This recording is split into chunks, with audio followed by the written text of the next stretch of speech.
ඔයාට කවදා හරි හිතලා තියෙනවද සැලරි එක දවසින් ඉවර වෙන්නේ නැතුව ස්ට්‍රෙස් එකක් නැතුව අවශ්‍ය දේ කරගෙන ඒ කියන්නේ සල්ලි ගැන බය නැතුව ජීවත් වෙන්න පුළුවන් ජීවිතයක්. අන්න ඒකට තමයි ෆයිනෑන්ෂල් ෆ්‍රීඩම් කියන්නේ. ඉතින් අද වීඩියෝ එකෙන් කියන්න යන්නේ ෆයිනෑන්ෂල් ෆ්‍රීඩම් කියන්නේ මොකක්ද? ඒක ඇත්තටම ළඟා කරගන්න පුළුවන්ද? ශ්‍රී ලංකාව වගේ රටක ඉඳලා කොහොමද අපි ෆයිනෑන්ෂල් ෆ්‍රීඩම් එක හොයා කරගන්න කියලා. ෆයිනෑන්ෂල් ෆ්‍රීඩම් කියලා කියන්නේ BMW, Benz වගේ ලක්ෂරි කාර් තියෙන එකවත් හොඳ ලොකු විලා තියෙන එකවත් නෙමෙයි. ඔයා ඉන්නේ සාමාන්‍ය ගෙදරක වෙන්න පුළුවන්. පාපා දින්නේ සාමාන්‍ය ඇල්ටෝ එකක් වෙන්න පුළුවන්. ඔයා යම්කිසි රැකියාවක නිරත වුණත් නැතත් මාසෙ අන්තිමට ඔයාගේ එක්ස්පෙන්සස් ටික කවර් කරගන්න ඔයාට ඉන්කම් එකක් තියෙනවා නම් ෆයිනෑන්ෂලි නිදහස් මිනිස්සෙක්. සරලවම කියනවා නම් මේ කියන්නේ පැසිව් ඉන්කම් එකක් ගැන. උදාහරණයක් විදිහට අපි හිතමු ඔයාගේ මාසික වියදම රුපියල් ලක්ෂයයි.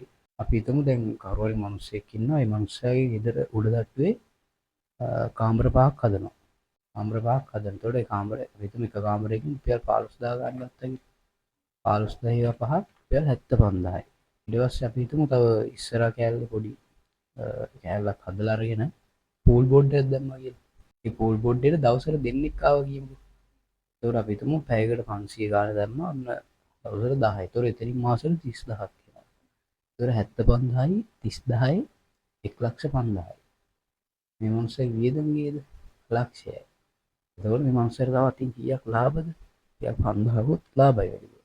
මේ මනුස්සයා කිසිම මහන්සියක් වෙලාද මේ දේ කරගත්තේ නෑ. අන්න ඒ දේ තමයි අපිට ෆයිනෑන්ෂල් ෆ්‍රීඩම් කියන දෙයින් වෙන්න ඕන. දැන් අපි කරන ලොකුම වැරද්ද තමයි අපි හම්බ කරනවා වියදම් කරනවා කිසිම ඉතිරියක් නැහැ. කිසිම ආයෝජනයක් නැහැ. ඒ කියන්නේ හම්බ කරනවා වියදම් කරනවා. ආයි හම්බ කරනවා ඊට පස්සේ ඊළඟ මාසේ ආයි ඒ ටික වියදම් කරනවා. ඕක තමයි රිපීට් වෙන්නේ. එහෙම කරලා හරියන්නේ නැහැ. ධනවත් මිනිස්සු ඒගොල්ලන්ට තියෙන වෙනම තින්කින් එක. ඒගොල්ලෝ කරන්නේ හම්බ කරනවා ඊට පස්සේ ගාණක් ඉතුරු කරනවා. ඊට පස්සේ ආයෝජනය කරනවා. ඒ ඉතුරු වෙන ටිකෙන් තමයි වියදම් කරන්නේ. ඒක තමයි වෙන්න ඕනේ. දැන් බලමු අපි මොනවාද ෆයිනෑන්ෂල් ෆ්‍රීඩම් එක ළඟා කරන්න ඕන දේවල් කියලා.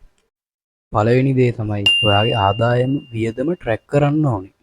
මාසෙට කීයක් හම්බ කරනවද? ඒ වගේම මාසෙට කීයක් වියදම් කරනවද කියන දේ ඔයා දැනගෙන ඉන්න ඕනේ. ඊළඟට ඔයාට පුළුවන් මාසික වියදම, ඒ කියන්නේ ඔයා මේක අහලත් ඇති. මාසික වියදම මෙන්න මේ විදිහට අයින් කරන්න. 150ක් අවශ්‍යතා වලට. ඒ කියන්නේ අත්‍යවශ්‍ය දේවල් වලට. ආහාර, ඊට පස්සේ බිල් ටික ගෙවන්න, ඒ වගේ වට 150ක් අයින් කරන්න ඕනේ. ඊළඟට උවමනා වලට 130ක් අයින් කරන්න ඕනේ. ඊට පස්සේ 120ක් ඉතිරි කිරීම සහ ආයෝජන වලට අයින් කරන්න ඕනේ. ඉතින් ඕක තමයි පළවෙනියටම කරන්න ඕන දේ. දෙවෙනි එක තමයි ඔයා ආදායම් මාර්ග කිහිපයක් හදාගන්න ඕනේ. මේක තමයි ෆයිනෑන්ෂල් ෆ්‍රීඩම් එකේ තියෙන ලොකුම රහස. හරිද? කියන්නේ දැන් ජොබ් එක කියන්නේ ඇක්ටිව් ඉන්කම් එක. ඒක විතරක් මදි. තව වාට එක එක දේවල්, ඒ කියන්නේ සයිඩ් ඉන්කම් එකක් හදාගන්න ඕනේ ෆයිනෑන්ෂල් ෆ්‍රීඩම් එකට යන්න.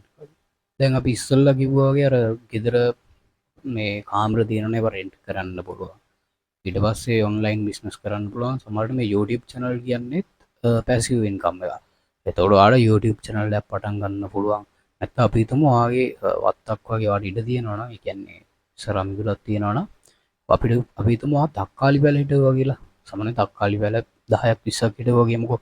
එතකොට මාස 3ක් විතර යද්දි ඕක වැඩි කරන්න දෙයක් නැහැ නේ. ඕක නිකන් පොර ටිකක් වතුර ටිකක් දාන්න තමයි තියෙන්නේ. ඉතින් මාස 3කට පස්සේ ඕකේ ඵලදා ආවට පස්සේ ඔයාට පුළුවන් ඒක දෙන්න. ඔයා දැන් කිසිම මහන්සියක් වෙලාද ඕක වැව්වේ නැහැ. අන්න ඒව තමයි පැසිව් ඉන්කම් කියන්නේ. ඒතකොට අනිවාර්යෙන්ම ඔයා ජොබ් එකක් විතරක් කරනවා නම් බෑ, කොහොමත්ම බෑ. ඉතින් අනිවාර්යෙන් සයිඩ් ඉන්කම් ටිකක් හදාගන්නම ඕනේ. තුන්වෙනි ස්ටෙප් එක තමයි ඔයා අනිවාර්යෙන්ම ඉන්වෙස්ට් කරන්න පටන් ගන්න ඕනේ. ඔයාලා දැන් සයිඩ් ඉන්කම් වලින් ආදායම අවත්තඩන්න ඔයා ඉන්වෙස්ට් කරන්න නැත්තම්. ඒතර ඔයාට පුළුවන් ස්ටොක් මාකට් එකේ දාන්න, ෆික්ස් ඩිපොසිට් එකක් දාන්න. නැත්නම් අපි දන්නවා ක්‍රිප්ටෝ තියෙනවා. ඔන්න ඔය වගේ වල අනිවාර්යෙන්ම ඉන්වෙස්ට් කරන්න ඕනේ. නැත්නම් ඔයාට පුළුවන් බිස්නස් එකකට ස්ටාර්ට් කරන්න. ඔයාට නොලෙජ් එක තියෙනවා නම් බිස්නස් එකකටත් ඉන්වෙස්ට් කරන්න පුළුවන්. ඉතින් තුන්වෙනි එක විදියට අනිවාර්යෙන්ම ඉන්වෙස්ට් කරන එක තියාගන්න ඕනේ. හතරවෙනි දේ තමයි මයින්ඩ්සෙට් එක. ඉතින් මේක ගොඩ දෙනෙක් හිතන්නේ නැති පැත්තක් තමයි මයින්ඩ්සෙට් එක කියලා හිතන්නේ. හරිද? ඒ වුණාට මේක අත්‍යවශ්‍යම දෙයක් ෆයිනෑන්ෂල් ෆ්‍රීඩම් එකට. ඉතින් කෙනෙක්ට හිතෙන්න පුළුවන් මට දැන් හම්බෙන සැලරි එක ඇති, මට මේකෙන් ජීවත් වෙන්න පුළුවන්, ඔන්න ඔය වගේ දේවල් හිතන්න පුළුවන්. ඉතින් ඒක ඇවිල්ලා නෙගටිව් තින්කින්. කෙනෙක් එහෙම හිතනවා නම් යාට කවදාවත් ෆයිනෑන්ෂල් ෆ්‍රීඩම් එකට යන්න බෑ. හැමදාම ජොබ් එක කර කර ජොබ් එක කරනකම් විතරයි යාට එහෙම ඉන්න පුළුවන්. ඉතින් ඒක කොහෙත්ම කරන්න එපා. ඊළඟ දේ තමයි ඔයා බලන්න ඕනේ කොහොමද ඉන්කම් එක වැඩි කරගන්නේ කියලා. අර විදියට හිටියොත් ඔයාලට හැමදාම එකම තැනේ තමයි ඉන්න වෙන්නේ. ඒකින්ද හැම වෙලේම බලන්න කොහොමද ඉන්කම් එක වැඩි කරන්නේ. ඊළඟට බලන්න ඕනේ හැම වෙලේම මට සල්ලි නෑ, මට අර ගන්න බෑ, මට ෆෝන් එකක් ගන්න විදියක් නෑ කිය ඉන්න එපා. බලන්න කොහොමද සල්ලි හදන්නේ කියන දේ.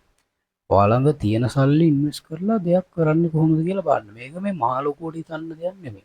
මහා ලොකුවට හිතන්න ගියොත් ඔක්කොමත් කෙරෙන්නේ නැහැ. පොඩියට පටන් ගන්න. ඒ කියන්නේ තියෙන ඔයා ළඟ තියෙන රුපියල් 10000ද ඒ 10000 බලන්න රුපියල් ඒ 10000 යොදලා රුපියල් 3000ක් විතර හොයන්න විදියක් බලන්න. එහෙමම තමයි ඔක වැඩි කරගන්න ඕන. නැතු මේක පාට කෝටි ගණන් හොයන්න බෑ. ඉතින් අන්තිමට කියන්න තියෙන්නේ ෆයිනෑන්ෂල් ෆ්‍රීඩම් එක මේ එක රැයකින් පහත් වෙන දෙයක් නෙමෙයි. මේකට කන්සිස්ටෙන්සි එක තියාගෙන කැප කරලා වැඩ කරන්න ඕනේ, කැප වෙලා වැඩ කරන්න ඕනේ. ඒ කියන්නේ ඔයාට අනාගතේ ඔයාට නිදහසේ ඉන්න නම්, ඒ කියන්නේ මූල්‍යමය වශයෙන් නිදහසේ ඉන්න නම් දැන් අනිවාර්යයෙන්ම කැපකිරීමක් කරන්න වෙනවාමයි. හරිද? එතකොට මම අද දවසේ අපි කතා කරපු ටික නිකන් කෙටියෙන් කියන්නම්. ඉස්සෙල්ලාම එක්ස්පෙන්සස් ට්‍රැක් කරන්න ඕනේ, ආදායම් වියදම් වල. ඊට පස්සේ ඉතුරු කරන්න ඕනේ. ඊට පස්සේ ආයෝජනය කරන්න ඕනේ. තව අලුත් ආදායම් මාර්ග හදා ගන්න ඕනේ. ඉතින් ඔයාගේ ෆියුචර් එක ඩිපෙන්ඩ් වෙන්නේ ඔයා අද කරන ඩිසිෂන් වලින්. ඉතින් අපි එහෙනම් ඊළඟ වීඩියෝ එකෙන් හම්බෙමු.